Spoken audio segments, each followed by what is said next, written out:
Alright, so this video is going to be by request, and this was by one of my subscribers slash viewers, and what we have here is a video on which cards to send in to PSA, kind of like a tutorial on what cards to send in, why, and I think it all depends on the collector. I think for us collectors, we want to have value in the stuff that we send in, but there's also a lot of cards that we want to keep for our personal collection. So I think you have to combine those two elements to create a suitable stack of cards or batch of cards that you're going to send in. And so the main things I look at, each set is so different that you have to look at different qualities of that specific card and set. So like I'm just going to pull from the stack, and this is just a random stack of cards that I'm going to show you what I do when I'm deciding to slab. And I actually have a light in my ceiling here. You guys can see it right there. It's like a fluorescent light or whatever, and if you tilt the card off it, it sounds really crazy, but if you tilt the card like this, take it out of the soft sleeve and just tilt it up against that light, it really catches a lot of the imperfections of the card. So that's something else you can do, is try to find a light in the ceiling. It helps a lot, or a lamp or something like that. But for demonstration purposes of this video, I'm just going to show you kind of what I do. I don't put on gloves when I'm doing it, but I think you can if you want to. But I always hold the card on the side, because if you grab it on the surface, you're just going to get marks on it. And I always have my microfiber cloth. This is just like a $10 loop from Staples. I think it goes up to like 8 times or something, or 10 or something. And that's something you can do, is look closely at the corners. But for a card like this, the main concern that you're looking at is dark black borders. So the first thing you're going to look at is just chipping. And if you see chipping, you probably don't want to send it. This one looks pretty good. I kind of need to be over where I'm sitting by my lamp to get a perfect indication of what I think of this card. But it looks pretty good. I don't see a lot of chipping, and then centering looks decent too. So next we got a Stadium Club Albies. Something to note about this set is on the back right here. Almost all of them have that, and that just comes straight from the pack. It's almost like a foil. Looks like the card just got stuck to something. So I think PSA would drop this down to like an 8.5 just for that. So a card like this would go into the non-slab stack. I think that's just too substantial to send in. So one of the errors I've made in the past is not looking at all the aspects of the card. So that one has it too. So I wouldn't send this in either. Because on a base Mike Trout Stadium Club, I think your expectations would be more towards a 10, right? I mean, you're not really looking for 8s or 9s on a card like this. It's like a dollar card that in a 10 is worth 15 or 20. I think that's the expectation that you're looking for there. So Prism 17 is a very easy set to grade because Panini did such a good job with quality control. You'll want to tilt it back and forth, and if there's like a scratch going down the surface, you don't want to send it in, obviously. The way I'm doing this is just kind of tilting it. And you're looking for scratches, and then check your back corners, because the main things you're going to see are these two back bottoms will just have white, or they'll be pushed in. If that happens, you're not getting a 10. So I mean, this card looks really good to me. But I think most of the Prism cards, especially this set, do very well. So I would put that one in the yes stack. Derek Jeter. So I just kind of tilt it up against the ceiling here. And I'll even flip it and do both sides.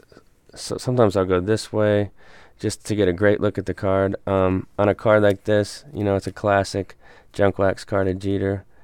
This would be awesome to get slabbed in a PSA mint 9 or higher. And I'm sure this came from a stack of like 5 or 10 of the same card of this. And this was like the nicest one. So the one thing I'm seeing with it is just some soft white corners. So something I'll do, if I'm not sure on the card, is just make a little note. So I'll just put like 9C. So that means, in my estimation, this card is a 9, because it's got some softer corners, but it's still a great looking card. So then I'd put that in the box and decide if I want to slab it later on. It just kind of gives you the option,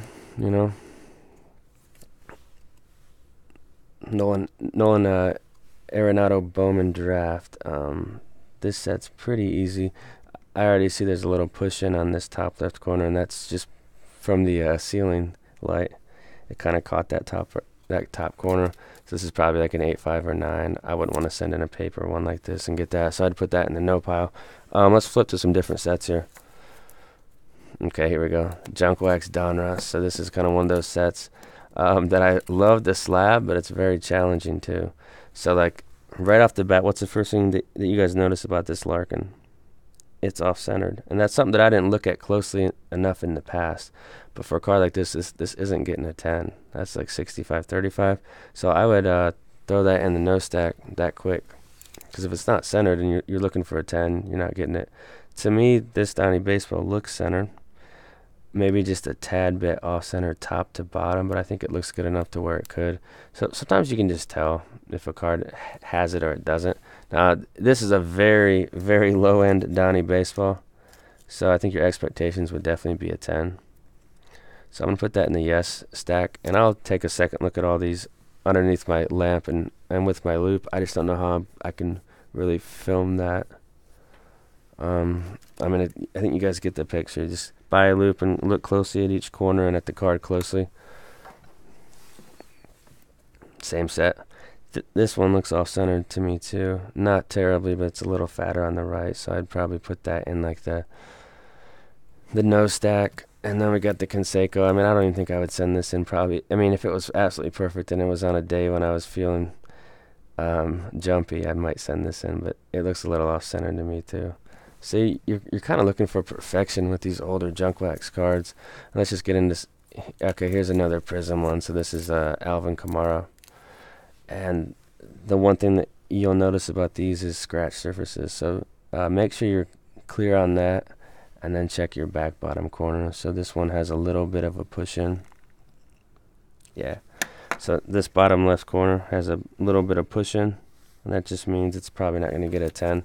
It looks like a 9C. So like, I would just write 9C in it. You don't have to use the painter's tape. I'm just addicted to painter's tape. So that one I just put into the 9C pile.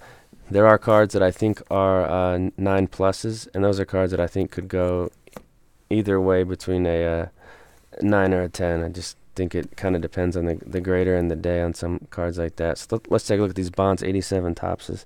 These are incredibly difficult to slab. This first one's off-centered terribly, so that's a no. This one's off-centered too. And the last one is off-center, so those are no. So out of all the cards in the Slabcan box, a lot of them just don't make the cut.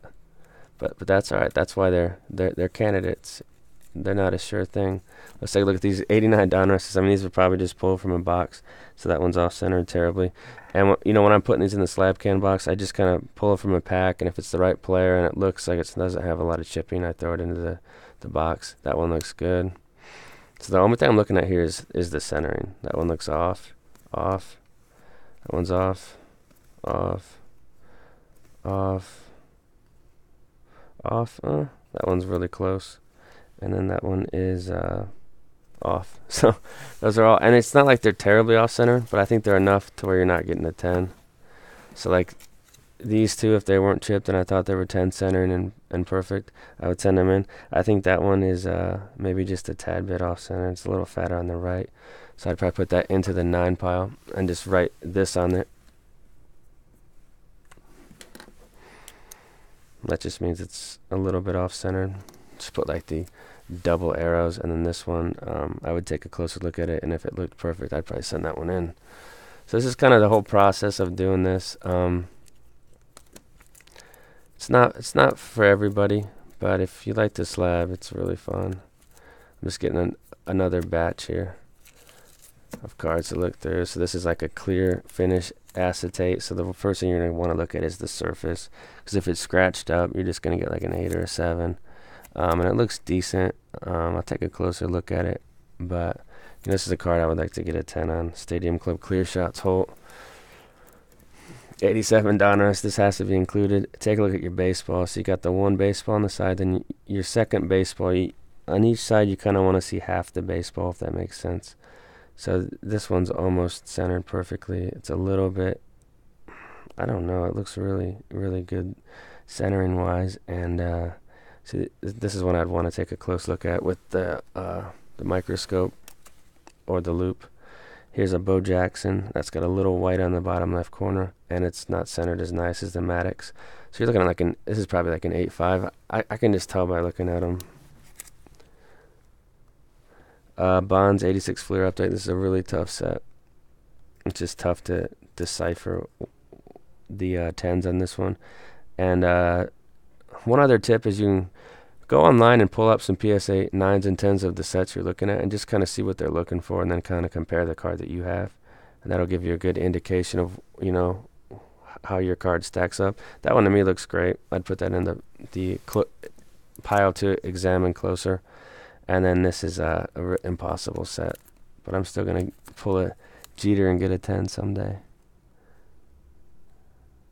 There's just problems with the corners on these, but this one looks decent, so I'll take a closer look at that one. Fleer, let's take a look at a couple more. This is 91 Donruss, the rookie's Pudge. To me, that looks centered pretty much perfectly, and I don't see any chipping, so I'll take a closer look at that one. And then probably the last card we're going to look at, I think you guys get the picture with this. Tomei Fleer 94. It looks centered nicely. But sets like this is something I can't stress enough. This is kind of similar to the 89 Upper Deck Griffey. A lot of people take a look at the front and they think it looks pretty good, and it probably does, but on the back you can have little pushed in edges or nicks and crannies, and that's why they're getting the 7s and the 6s. It's because they're not taking a close enough look at the card. But this Tomei looks centered perfectly, so I'll just take a closer look at it, because you can't get a good enough indication of the condition of the card by just holding it like this. You really need to go in depth on these if you want to get an accurate reading of the stuff you have. And it's a lot easier on the modern stuff. Like here's a stack of the Heritage I just broke. I mean, for the most part, these cards come out of the pack perfect. So that's why it's not as much of a challenge to slab cards like this. They're pack pulled. The quality control is fantastic. So, but for junk wax graders and people that like to grade different stuff and mix it up a little bit, that's kind of what you have to do, is create like a little process. So this is just some more Slabcans that I'll take a look at later on. Of course, there's a Vic in there, but I'm going to upload this video. I kind of had fun doing this. Let me know what you guys think about the video. That's it.